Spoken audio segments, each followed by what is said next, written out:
Do you feel the magic? Do you hear the roar? Because Thundercats are loose. That's right, we have Thundercats, the classic omnibus that we're reviewing today. However, before we dive into this book, if you want to pick this book up or some other books, go over to Panelbound Comics where you can use the discount code of Fifth of Jack to save $2 off. Or if you happen to have 4 or more books, use the discount code Jacket together to save 5% off your entire order instead. Orders of $30 or more ends up getting some free shipping. So you'll end up seeing how bomb-proof that TBC ends up packing their books to make it sure that it ends up on your doorstep in a nice, awesome way. So back over to this book. This book is right now exclusively over on BackerKit where you can end up picking it up. You have a couple different versions. You have the omnibus version, which is what I'm holding right here. This is the Declan Shalvey cover where you end up having a homage over to the original cover. You also could pick up the regular cover, which I'll have right here, that it comes over with that. You have those 2 options, but that's not all. You also could pick it up as the 2 soft cover covers. This covers all 1 through 24 issues of Thundercats. With that being said, there is about 600 pages that you can see that's inside this book.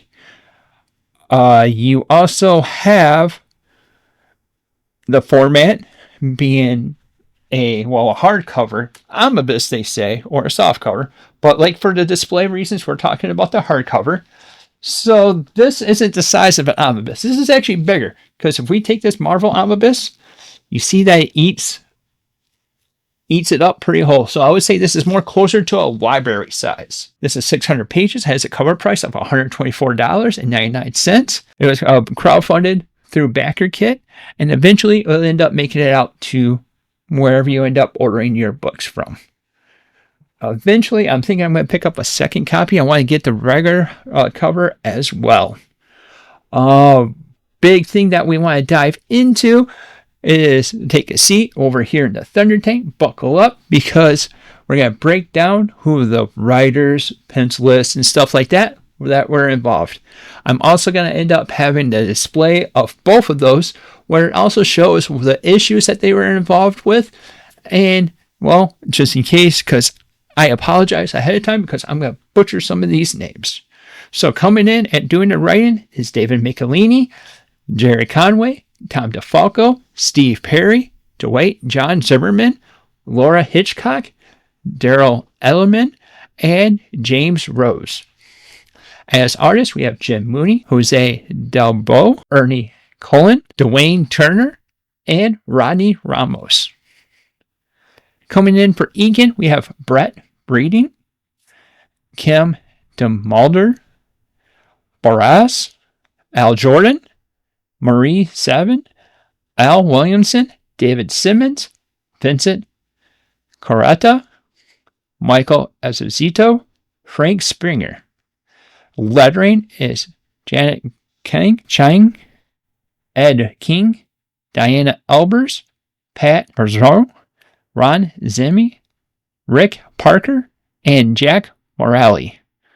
And finally, colors is Petra Scorsese, Nelson Yamatov, Marie Seven, and Evelyn Steen. And now, since we ended up covering the makers of this book and how we ended up going over with it, let's dive into the book. So before I end up doing it, spoiler warning, I'm going to give you a heads up before we end up diving. So I ended up picking out 5 different moments in the book.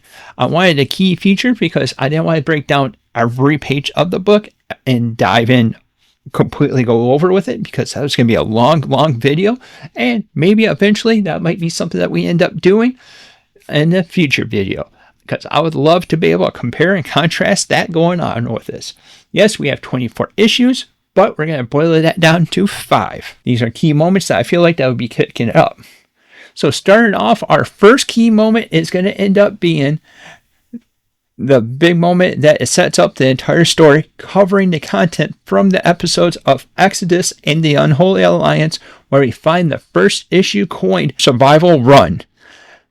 Being the first issue of Thundercats, we're going to see this kick off this series with the exploding of Thundera, I'm going to start off with the introduction of the Sword of Omens that has in its hilt the Eye of Thundera, the source of the Thundercats' powers. It is super similar to the show with some minor changes that you're going to see in the book. The next moment is where we end up having Lionel saying the famous Thundercats battle cry of Thunder, Thunder, Thunder, Thundercats, ho! For the first time. So those are a couple key moments that you can end up seeing that's going to be found in the first issue. Coming over, we're going to go over to the second moment that I like to be talking about in the book, and that's going to be found in issue number 4, named Jaga's Quest. A story that is completely original to the comic book itself. It introduces a new character of Linxana, I want to say. Linxana, a former Thundercat banished from Thundera. We find out why she gets banished from Thundera by Claudius, who is Lionel's dad. In the time that she was banished, we ended up finding out that she became a bounty hunter / merc, making the training, trying to find ways to be able to make the means and trying to survive. Yes, I know I didn't cover the reason that she ended up getting banished, but like I said earlier, I want to leave a little bit of meat on those bones so you can end up having a little dive and be able to find that out. In the panel, I ended up showing a picture of Linxana, which is the introduction of this new character. Coming over to the third moment is in issue number 14. We have the story named Safari Joe. This episode was in the series as well as, Safari Joe. And honestly, it's one of my favorite episodes, and it transitioned very, very well from the series over into, the comics. It also maintained the same message that was sent in the show, where originally it was saying to be against bullying. The moment that I decided to present in front of you is going to be where the Thunder Kittens were captured, or Wily Kit and Wily Cat. And Safari Joe is all proud of himself because he has the classic Safari Joe does it again moment that comes over with it. But then we also come over to the downfall of Safari Joe. At the end of the issue, the combined work of Lionel and Snarf defeating Safari Joe. Again, this episode was amazingly transferred from the series into the comic book pages. The fourth moment that I want to be covering is going to be another story that you've seen before in the series, possibly, that was adapted into the comic book. And this is called Pumra, which is issue number 18 in the book. This has moments that I've clipped right over here, starting with the villain, Mum-Ra, transforming into Pumra, who tries to portray himself to be saving Sitara from the other mutants. Why doesn't Sitara know this? Well, in the process, she fainted, and she doesn't know exactly what goes on, but she ends up waking up to Pumra to be able to say this. We end up seeing that he ended up going off the trust, but we see Pumra in the series. We end up seeing that it's another Thunderian, so we immediately end up having some kind of trust, but the other cats are a little bit weary of this and ask for a probational period. In the book, it's a similar way that we end up having it, but in this little panel, or in this little clip, I would like to show what happens when, Pumra tries to use the Sword of Omens, followed by a moment immediately afterwards showing the results of Pumra's choice. In the comics, it's Snarf that delivers the information that the Sword of Omens cannot be used for evil. However, in the show, we ended up having Jaga who intervened instead. He also ended up saying that if you try using it for evil, you'll end up having to face the wrath of Jaga. To be frank, I personally think it's better in the show, but it's still pretty good, nevertheless. The final moment that I want to share is highlight the sword was being used properly by Lionel to summon the other Thundercats. This allows the proper example of the classic battle cry being portrayed in the comics. Coming into our final key moments that I want to be covering, we have a standoff between the Sword of Omens and the legendary / mystic sword of Excalibur. This was issue number 20 of the story and named Excalibur. It's also the same in this show as well, named Excalibur. In this episode, we have Mum-Ra tricking the Lady of the Lake because he ended up transforming himself into King Arthur, asking for the legendary sword of Excalibur to be returned. Then we end up seeing the progression of the story where Lionel ends up getting his pride ended up hurting and they ended up duking it out.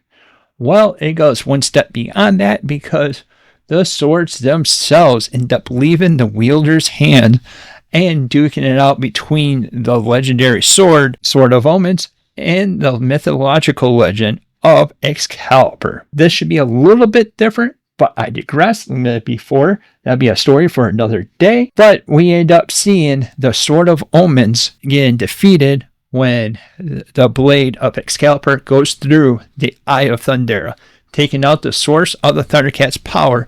And with this next little example, we end up seeing the results of that. A brief moment after that, we end up seeing the protector of Excalibur come out of the fray.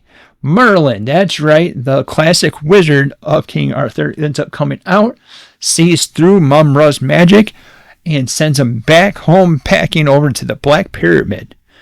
Restores the Eye of Thundera, and restores the Thundercats' power, bringing them back. When he has a choice, Lionel ends up choosing that they already have a sword to be able to protect this time, and to have Merlin end up sending the sword back to where it was. And that's where we end up with the final panel where we see Excalibur being returned to the Lady of the Lake. Hopefully she does a little bit better job of protecting it, and the same thing for Merlin. However, this legendary battle between the two different swords did end up creating some kind of controversy, and still a little bit to this day.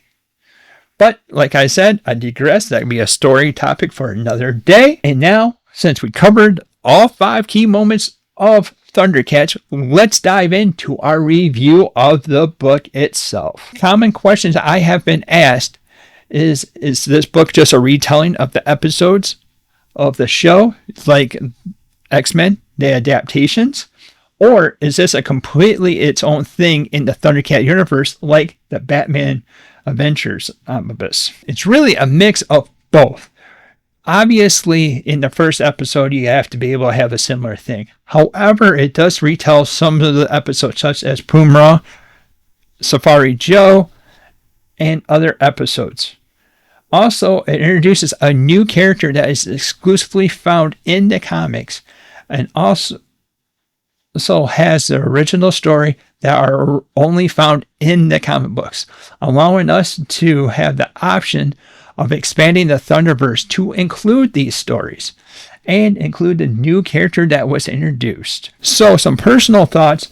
There was some inconsistencies with the number of thunders in the classic battle cry, where you end up having the thunder, thunder, thunder, Thundercats, ho!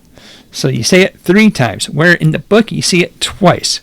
It is established by Larry Kenney in an interview that throughout the entire series, it was 3 thunders. 3 was the hard number. Not 2, not 4, but 3. 3 was the number that you ended up having to go with.